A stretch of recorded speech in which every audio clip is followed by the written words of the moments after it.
long ball is going to go for a touchdown. The game's over. Webster Slaughter. Metcalf will go for the score. Unbelievable. 45-40. Run, William, run. He's got blockers in front. 5. Touchdown. Joshua Cribbs turns disaster into a score. Sight wants it all on this one for Logan, and he is there. Jim Brown to the 30.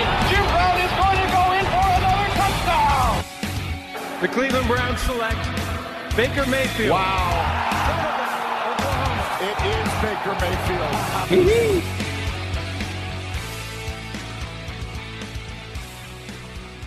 Hello, Cleveland. Welcome to another episode of the 1085 Gridiron Podcast. I am your host, Anthony Joki. And as always, I'm joined by my co-host of the North Coast Sports, Jack McCurry. How you doing tonight, Jack? I'm doing well, man. How about you? Oh, day off from work, as it seems to be every Tuesday, so I've pretty much done absolutely nothing today, which is always nice. But, we're here to discuss the Cleveland Browns, and unfortunately, we're not having another victory pod as the Browns lost 38-14 to the Los Angeles Chargers on Sunday. It was a very rough game. I didn't wake up till about 3 o'clock, so I missed most of the first half, but I went back and watched everything, and I'm almost kind of glad I slept through it and didn't waste my time and was able to breeze through it relatively quickly. But, this game was extremely frustrating for the Browns. They could not stop the run. They couldn't get anything going on offense. And when you look at Baker Mayfield's first couple starts, he's performed pretty well, but you could absolutely consider this Baker Mayfield's welcome to the NFL game. He kind of hit that rookie wall after riding high for the first 2 or 3 weeks that he's been out there. So, Jack, when you look at Baker going forward, do you expect more of what we saw from him in those first few weeks? Do you expect more of what we saw against the game against the Chargers as we move on towards the rest of the season? Or do you expect kind of a mix of both as we move ahead here? I think you'll see a mix of both. No rookie quarterback's perfect, and if anybody tells you they are, they're lying. Attention Colin Cowherd, who praises Sam Darnold any chance he can, but buries Baker also any chance he can. You've seen it. Baker, got off to a rough start. Not completely his fault, and we'll talk about that in a little bit. But, just the sacks and then obviously the ankle injury that he suffered early in the game, it just affected him the rest of the game. And then, being down so much, you're going to throw it around. And obviously turnovers are going to happen. Definitely. He threw 2 picks, and both of them, there's things he can work on. You're not going to throw it. The one interception that he was trying to throw to Landry, you don't throw it across your body like that in a situation. You either try to tuck and run, which obviously with the ankle he didn't, or you just either find someone else open, you check down to one of the running backs, or you throw it away. We were down. He's trying to make a play, obviously. That's the kind of guy Mayfield is, but you also have to protect the football. And then the other interception in the fourth quarter, he was trying to force a ball to Njoku. And, obviously Desmond King, who happened to pick off both of Mayfield's passes, seeing that Mayfield locked on. We've seen guys in the past. Brandon Whedon's the best example. You cannot lock on to receivers like that. Defensive backs will pick you off faster than you could say anything. It's going to happen. He's got to protect the football. And obviously with the sacks, the offensive line's starting to struggle a little bit, but also Baker's got to get the ball out quicker. It seems like, I don't know if the receivers aren't getting open enough. I haven't gone back and watched the coach's tape, but either the receivers aren't making themselves open, or, Baker's just sitting back there waiting for something to open up. But, these are rookie mistakes. He's going to learn from them. He's going to have his highs. He's going to have his lows, but, hopefully nobody doesn't lose their patience with Mayfield because, like I said, no rookie quarterback's perfect. I think you are on something when you say you don't think it's the receivers aren't getting open. I think that's what it might be. But let me touch on something else you said. Mayfield was locking onto receivers on Sunday, and after the Baltimore game, there were a few Baltimore defenders that were saying the same thing. That Mayfield is locking on the guys. He's looking for that first guy and really isn't looking across the field. Is that something that you've seen over his first 3.5 games so far? I mean, at times, yeah, but I also see a guy that's spreading it around to multiple different receivers. We just talked about it last week. I think he hit 9 different receivers in the Baltimore game. Yeah, does he tend to throw it more to guys more times than others? Yeah, I mean, you look at it. Landry, Callaway, and Njoku combined in the LA game, not San Diego, 31 times between those 3 guys. But then, Ratley got 8 targets, and then that was it. Those are the 4 receivers. I mean, Duke Johnson was targeted 5 times, and Orson Charles was targeted the other time. Yeah, does he try to lock on to his primary receivers? Yeah, but I also seen where he tries to spread it around some. I think that's also a product of he's working with what he has, and he's trying to trust those guys and, getting them the ball because they're the receivers. They're supposed to catch the balls that obviously Baker's throwing to him. But it also could be a product of he was in the Big 12 where, yeah, he ran these high complex offenses, Lincoln Riley and Bob Stoops, those were the guys he played under at Oklahoma. Oklahoma Big 12 has been naturally a conference where there's not a lot of defense played, and sometimes these offenses are just one read, and then if not, you try to make another play elsewhere. So, it's something Baker's got to work on, but I'm not concerned quite just yet because I see greatness in his game, and I think he's going to continue to get better and better. It's hard to find positives when your team loses by 24 points in a game, but I have 2 that came from the offense. One is Duke Johnson. I think they've made a concerted effort to get him the football on Sunday. He had 5 targets in the passing game. He had 2 rushes. Now, granted, that's still only 7 plays potentially designed for him. What did you think about Duke Johnson finally getting a little bit more involved in mainly the passing game? Well, I think it was a long time coming, and I still don't understand why Todd Haley's not incorporating him more into the offense. I wrote about it on the northcoastsports.com. I think Duke Johnson's the second best. He might even be the best receiver on the Browns offense right now. No disrespect to Jarvis Landry, but you look at Duke, he had at least 53 catches his first 3 seasons. Going into Sunday, he only had 10 so far through 5 games. He went out there and showed Todd Haley and showed everybody, I am a playmaker at this at the NFL level, and it's time you guys start using me the right way. 6 offensive touches, 109 yards, and then you look at other guys getting more targets at him, and they're not living up to their end of the bargain. And it's Duke Johnson and even Nick Chubb, for instance. These guys are out there and they make big plays, and they're not being rewarded with more playing time. And I don't understand what Haley's thinking is. It's making me question very much about Haley's ability to run an offense. I know he's had great success at Kansas City, Arizona, and recently with Pittsburgh. But if you're not utilizing the offensive talent that's in front of you not to the best of your ability, then why are you here when you're trying to help turn the Browns around? We'll touch on Haley more in a second, but my other positive from the game is actually Njoku. He was targeted 12 times. He caught 7 of those balls. And there was, I think I only counted 1 drop that he had on Sunday. And, this season has been pretty rough on him so far. He's had a lot of drops. I think this is the most targets he's had in a game this season. And, he had 7 catches for 55 yards and a touchdown. And that touchdown is absolutely how they should be using Njoku in the red zone. That is textbook on what they need to be doing with him at all times. What was your opinion on how Njoku played this season or on Sunday, and what can you expect from him the rest of the season? I thought he played a good game. Baker at Oklahoma depended a lot on Mark Andrews. He was their tight end, and Baker likes to throw down the middle of the field. I think you charting that, that Baker likes to go down the middle of the field. Njoku in the 3 starts by Baker, he's had 7 targets against Oakland, 11 targets against Baltimore, and 12 against the Chargers. So I think, and it seems like Njoku's starting to get a consistent rhythm. He's had at least 52 yards in all 3 games, got his first touchdown on Sunday.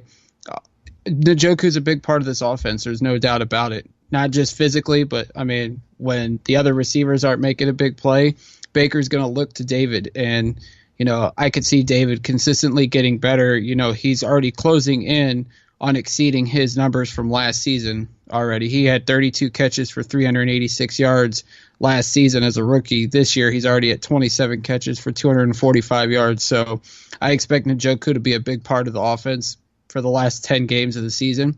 It's up to him to make those catches when Baker throws him the ball, though. Absolutely. And, you know, that's the biggest thing with Njoku is the hands. And, you know, I'm of the contention that if he's able to develop consistent hands and maybe limit, you know, to 1 drop per game, which I think is realistic for him. 1, maybe 2.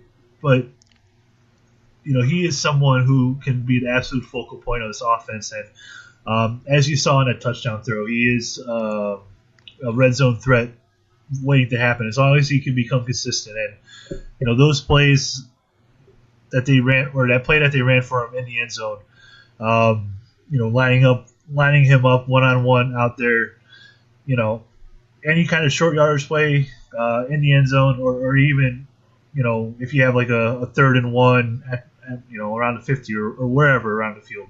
Those are the kinds of plays that Njoku needs to become really good at. You know, that really deep, kind of not like a Randy Moss deep threat, but, you know, Moss was great at going up and getting balls, getting those one-on-one balls. So I think as we move on with the rest of the season, Njoku, you know, they need to use him more in that role. And, you know, it's something I've been clamoring for all of last season and this season as well with Njoku.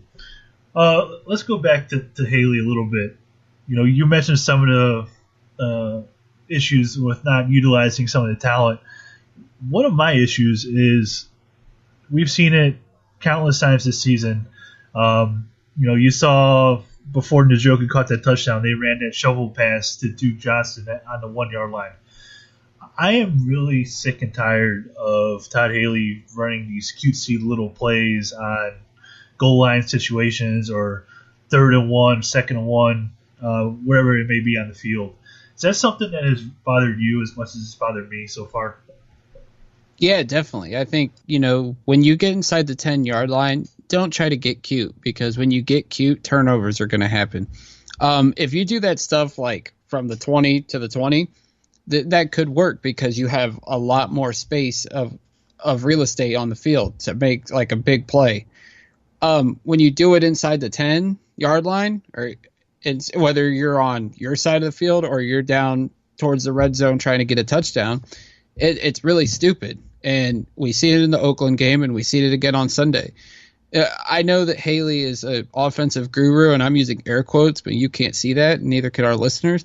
But, like, you could not do stupid plays like that. I think, you know, you go back to last year when I think it was the Jets game, and they ran, even though it was Kaiser that called an audible on it, if you have a speed option down in the red zone, that's not a good play to run when you're an NFL offense. You need to run these plays like utilizing big weapons like Njoku or Seth DeValve, who got 1 snap after a 30-yard catch last week, or use Damian Ratley, who granted was a 6th-round pick making his NFL debut.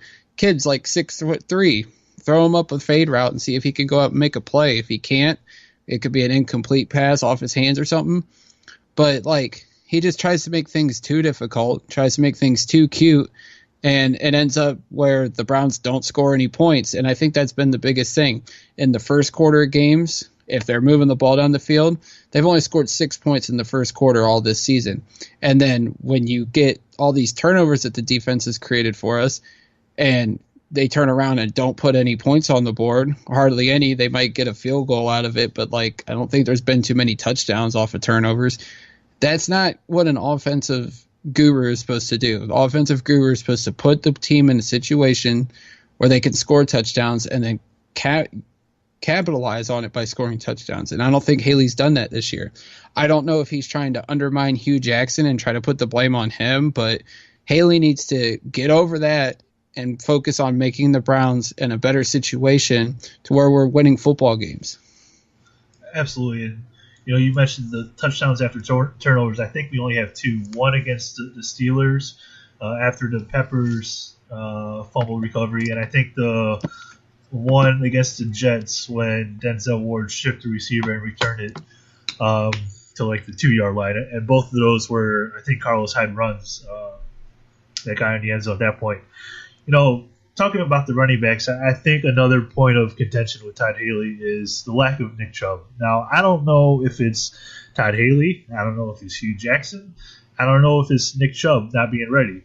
But Chubb only had 7 snaps this week. He had 3 carries for, 25 yards. 25, with a long of 19. So his other 2 carries, he averaged 3 yards if you take out that one. So when you look at Nick Chubb, I think we all see somebody who has the talent to potentially be a starting running back in this league.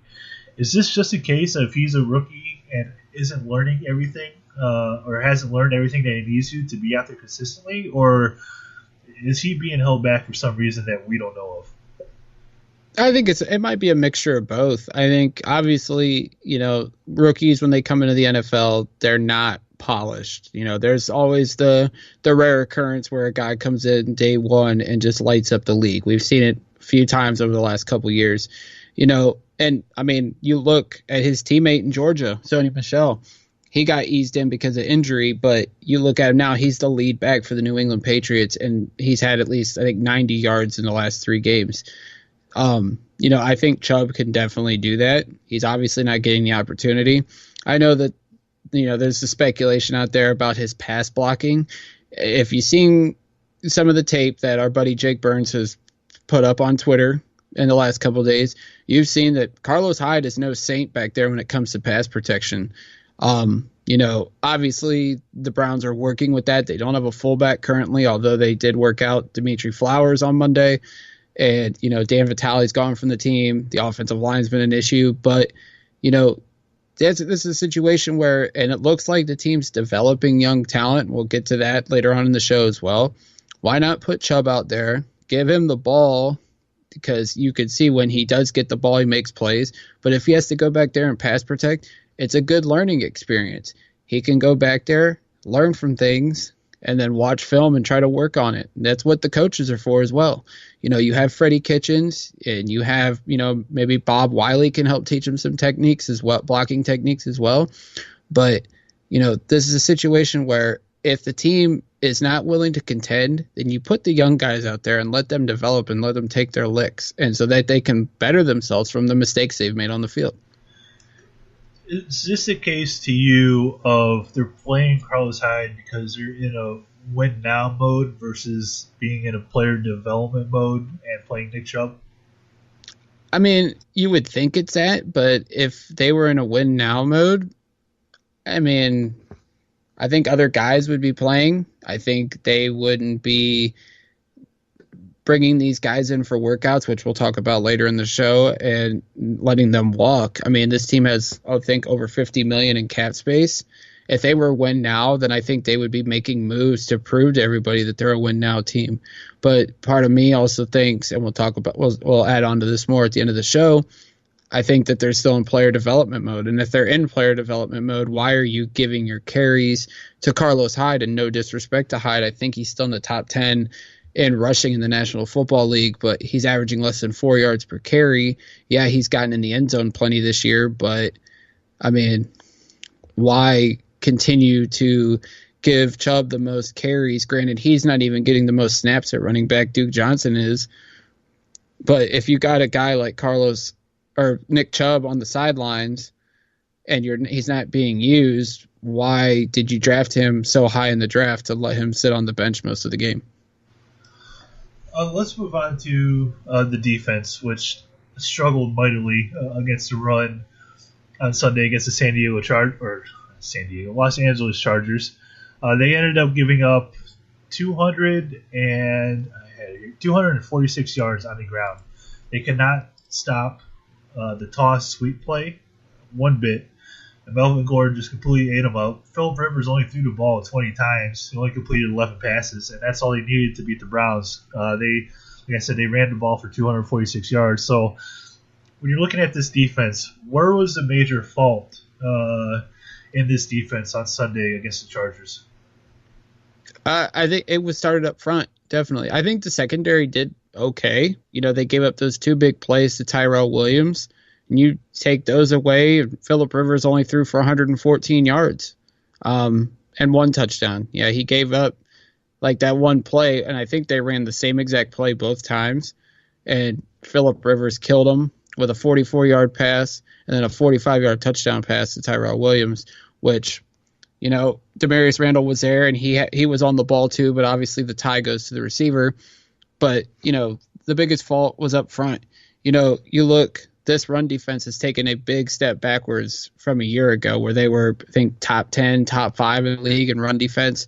Right now, through 6 games, they're 29th in the league in rushing yards allowed. And that's really big, really concerning. And it makes me wonder, I know that they didn't fit the scheme, but why did we give up so quickly on Danny Shelton and Jamie Meter? Yeah, Trevon Coley had flashes last year and was more consistent because he was out on the field more than Shelton. But the run defense took a big step backwards. They limited Myles Garrett because Myles Garrett likes to cut inside and stop the run. So they went outside and they underutilized it, or they capitalized on it. The Chargers did. And then the linebacker play was horrible, especially once Joe Schobert went down, and he's going to be down for a little bit with a hamstring injury. And that's definitely going to be a blow to the Browns defense. Also didn't help that Burgess got injured. But, just seeing the effort out there. There was one play where it was one of those toss plays to Melvin Gordon, and you see Coley and Jamie Collins, and there's a couple other players just kind of, walking around or even doing, a slight jog. If you're not giving the effort on the field, I hope Greg Williams chewed him out in the film review on Monday, because that's terrible. It's terrible to the fans. It's terrible to the coaches who put the work in. It makes me wonder if all the stuff last week, all the talk, Snoop Dogg coming in, if all those players were just kind of feeling themselves after they shut down the Baltimore offense and held them to 9 points, if they were just yeah, we can walk on the field and beat any defense. But then Phillip Rivers and the Chargers offense gave him the reality check on Sunday. Yeah, there was a few plays that, the one I say was the one you were just talking about, of people kind of loafing around, and I'm sure they got a loaf on their grade sheet in their film review. So, that's something you can't have. This team, now granted, that was later in the third quarter when the game was already decided, but still, you need to give 100% every single play, every single snap, every single second of every single game. And when you start seeing stuff like that's when, you start to wonder what's going on. And losing Joe Schobert is not going to be fun for this defense. You have Jamie Collins, who's been underwhelming this season so far. Christian Kirksey, I think you could put into that same category as well, even though he did have an interception in the red zone this week. This linebacking core, I think, is something that needs worked on, something that needs tweaked. Now, that's not something you're going to be able to really accomplish during the season. They'll have to wait till the draft and free agency to really address that. But I think that's one area next year, they're going to have to make some decisions. And I think they can get out of Jamie Collins' contract after this season and it not hurt them too bad. I seem to remember that. But, this linebacking core going forward without Joe Schobert, what is the impact of not having Joe in there, if for 2, 3, 4 weeks, maybe even longer? Yeah, it's going to be a big blow because, like you said, the linebackers have underwhelmed. Right now we're down to Kirksey and Collins. We just added a guy off the practice squad. They brought in Navarro Bowman in for a workout today on Tuesday, but it doesn't look like they're going to sign him, or I think we would have heard something at this point at the time of the recording. So, it's going to be tough. It's going to be tough. We're going in to Tampa later this week. They have a strong running back. They have a strong tight end. We need those linebackers to cover, and Schobert been playing at a Pro Bowl level the last year and a half. and he's top 10 in Pro Football Focus. He's top 10 in all the major like linebacker categories on PFF, and it's going to be a big blow, and it's unfortunate, but it's time for Kirksey and Collins to step up and earn the money that they're making right now. They're both making big salaries at their position and on the team. It's time for them to live up to that, and especially Collins, because it wasn't just Sunday. There's been times during like every game where I've seen him walking around being lazy on the field, and I'm just thinking like now I could see why Belichick got rid of him for just a 3rd round pick almost 2 years ago now, because the dude has not lived up to the hype when the Browns traded for him, and he's been a major disappointment. Absolutely. After the game, some players left early before speaking to the media. Landry was one of them. Is there something going on behind closed doors that we don't know about? Has anything caught your ear, caught your eye, or in terms of quotes and whatnot about maybe there's something behind closed doors that we don't know? I mean, there very well could be. I mean, I know Landry, Ken Carman, and Anthony Lyman were talking like his body language on the sidelines on Sunday was not good. Myles Garrett checked out early. And the defensive players, I think it was Randall and Kirksey, and there was another player like complaining about the officials. And I know that the refereeing has been pretty bad at times during the Browns games, but it's happening all over the league. I mean, it's apparent Mike Tomlin called out the officials and got fined for it. But, at the end of the day, you have to go out there, first of all, put in the effort, and you have to make plays. The Oakland game, everybody wanted to complain about the officials.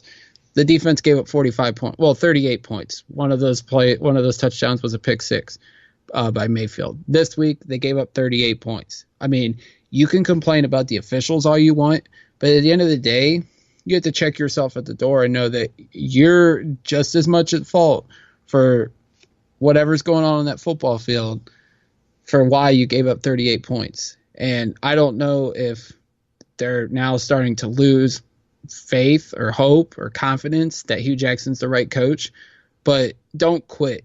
I mean, if you quit, you might be trying to get Hugh Jackson out the door, but you're also playing a part into where you won't be on the Browns in the future because you quit. So, I mean, whatever these guys are doing, and I know Landry's frustrated, going back to Jarvis Landry, I know he's frustrated because he's not playing up to his contract. I think it's apparent. Jarvis Landry's not a number one receiver, but right now he is. And I think it's, defenses are like, well, we're going to rattle Landry and if these other guys can make plays, then so be it.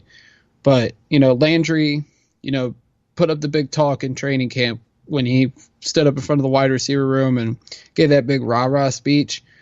He's still got to go out and put up a good effort and try to be the best wide receiver he can be. And if he's not, then he doesn't need to be a bad teammate, because then he's not practicing what he was preaching during training camp when he was acting like Mr. Tough Guy, Mr. Big Shot.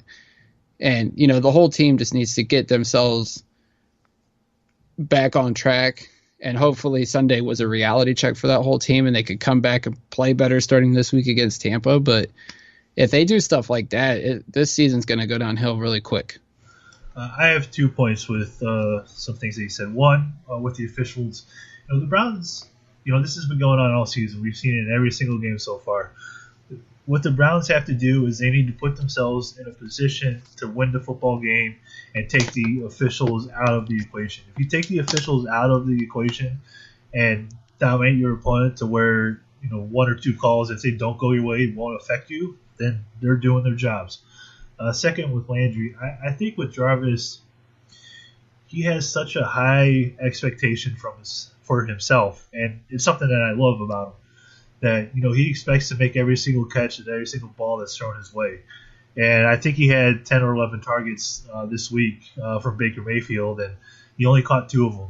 So by his standard, that's a really poor game, and I think it's something we'll continue to watch as the season continues. But with Jarvis, he holds himself to such high expectations that those 2 catches were unacceptable to him, and that's something that I like about him. Hopefully, that's something that he could instill into the rest of the receivers who are dropping balls and whatnot, and go to practice, put in the work that needs to be done in order to make sure that those balls are caught. And I hope the receiving core, the rest of it besides Landry, watches him and see what he does throughout the rest of the season. Is there anything else you want to talk about this game at all? No, we covered everything, and if we talk about it anymore, I think I might get really pissed. Okay. I think we kind of agree that there won't be a top dog this week because no one on this team deserved it after getting blown out by 24 points. So there won't be a top dog this week. Hopefully next week we can give out that award to somebody. And as we move on with this podcast, we're going to go through some of the roster moves that the Browns have made over the last 72 hours, even before the game even started. On Saturday, they signed former first-round pick Brashad Perriman, who was formerly with the Baltimore Ravens. He's had a case of the drops too. Damari Scott and Xavier Woodson were signed to the active roster today from the practice squad. Rod Streeter and Derek Williams were both placed on IR. Streeter broke his neck in Sunday's game, which is amazing considering he kind of walked off the field. Willies broke his collarbone in practice towards the end of last week, which is why they signed Perriman on Saturday. They waived James Burgess with an injury designation, so if he clears waivers, the Browns will be able to place him on IR and he could be back next season. And today they also signed Blake Jackson, who's the wide receiver, to the practice squad. He was here with the Browns in training camp. Looking at all these moves that the Browns have made over the last 72, 96 hours or so, is there any one of these that really catches your eye, or is this just a case of trying to fill in the roster because of some of the unfortunate injuries that have happened? Well, I think the Brashad Perriman is the one that obviously stands out the most. He was talented coming out of Central Florida. He really got put on the map because of Blake Bortles. And then the 2014 season, after Bortles left, he really shot up everybody's draft boards. The kid can run, obviously clocked at 4.2 at the combine and his pro day. His biggest problem is he can't catch. He's had consistency of dropping the football a lot. It's just like Callaway.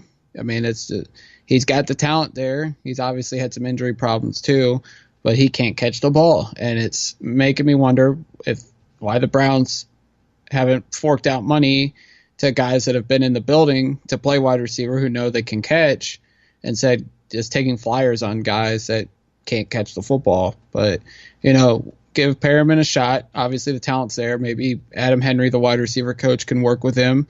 Hopefully, Perriman's on the jugs machine every day before and after practice, and trying to build up that chemistry with Baker, because obviously Baker put some zip on the ball, so going to have to adjust the speed a little bit on the jugs machine. The Damari Scott signing is interesting, bringing him up. He had a nice preseason. I know there are some people hoping he was going to make the 53-man roster after camp. The Browns are taking a gamble at that wide receiver position because outside of Landry, obviously Higgins is on the shelf right now, but, going with, Perriman, Callaway, who have inconsistent hands, and then you have Ratley and Scott, who are both either late round rookie or undrafted rookie. So the Browns are taking a gamble on that wide receiver position right now. And I think John Dorsey's hoping that the coaching staff can get these guys ready and it pays off in the end. Yeah, hopefully. I think what they're looking for is just one of these guys to, help soften the blow. Because, before Higgins went down, he seemed to be reliable. Obviously, we know what Landry is.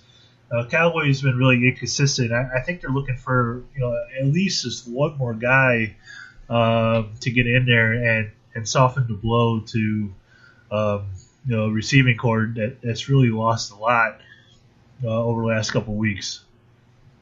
Yeah, definitely. And I think, obviously I think they were hoping Willies could be that guy, and unfortunately he got hurt.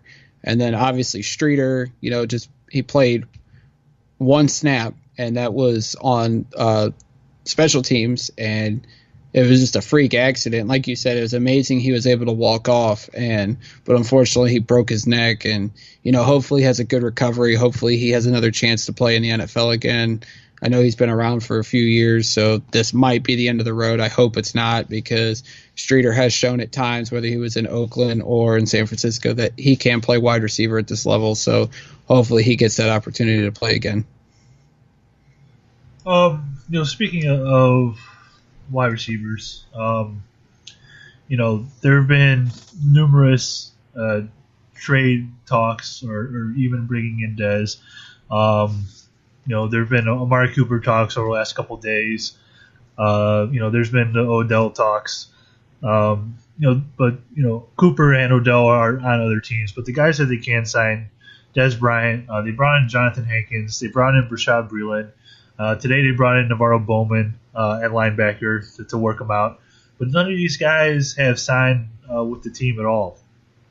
Are the Browns wasting an opportunity to add talent to this team, or are these players just not the right fit at all? I don't know if maybe they're not the right fit. Obviously Dez was brought in with a big high profile thing, was on Hard Knocks, was on Twitter watching the Browns during preseason, was like hyped, and obviously it's not a right fit. Maybe, I think money might be an issue, and I think they see the agents of these players see like the Browns have a lot of cap space. These guys are really talented. Maybe we can try to, screw them over for a big contract or something. Obviously, Hankins went to Oakland. Breeland went to Green Bay. Dez and Bowman are still on the market. Bowman's not signing with Cleveland. That's per Jordan Schultz of Yahoo Sports. Dez is obviously still available, and I think it's apparent why. If you follow him on Twitter, he's doing all these workout videos on Instagram. Reminds me of Josh Gordon, which is, obviously shows right there why I don't think the Browns should pursue Dez Bryant. I just think it's these guys are trying to screw the Browns over money-wise, even though we have the cap space. But maybe John Dorsey just doesn't see them as a fit. And, if he doesn't see them as a fit, that's fine. I also think of it, and I said this earlier, where I think they might be still trying to rebuild, even though I know a lot of people don't want to hear that. This is still a young team. It's the youngest team in the National Football League. And obviously Dorsey wasn't going to turn the roster into a contender in 1 year. And he obviously sees that he wants to get the young guys an opportunity to play. Obviously the coaches might have different thoughts. They're trying to win, so they'll play the veterans over the young guys. But I think, obviously if it was the right fit and a player would willing to come in and take less money than that they wanted to help this team, not just on the field, but with the young talent off the field, then I think Dorsey would make a move. But I think it's apparent that he's not making that move for a reason. Let's talk about the trade rumors right before we got out of here. Obviously I mentioned there's been Amari Cooper rumors the last couple days. Apparently the Raiders want a first-round pick for Amari. There have been the constant Odell things that have gone back since the Browns traded for Jarvis Landry and before he signed his extension. Both these teams are looking for first-round picks. Is that something that you're willing to give up for a receiver or really any player right now? Are you willing to sacrifice draft capital to improve this team now? Let's face it, they're not going to contend for the playoffs, but we think they can get pretty close this year. Is that something that you're willing to part with this season or in next year's draft to improve now, or are you willing to wait and take your first-round pick in next year's draft and then maybe see what's out there after draft and after free agency next year? I think if the Browns were serious about contending, then I would have no problem with them going out and giving up a first-round pick for Odell Beckham.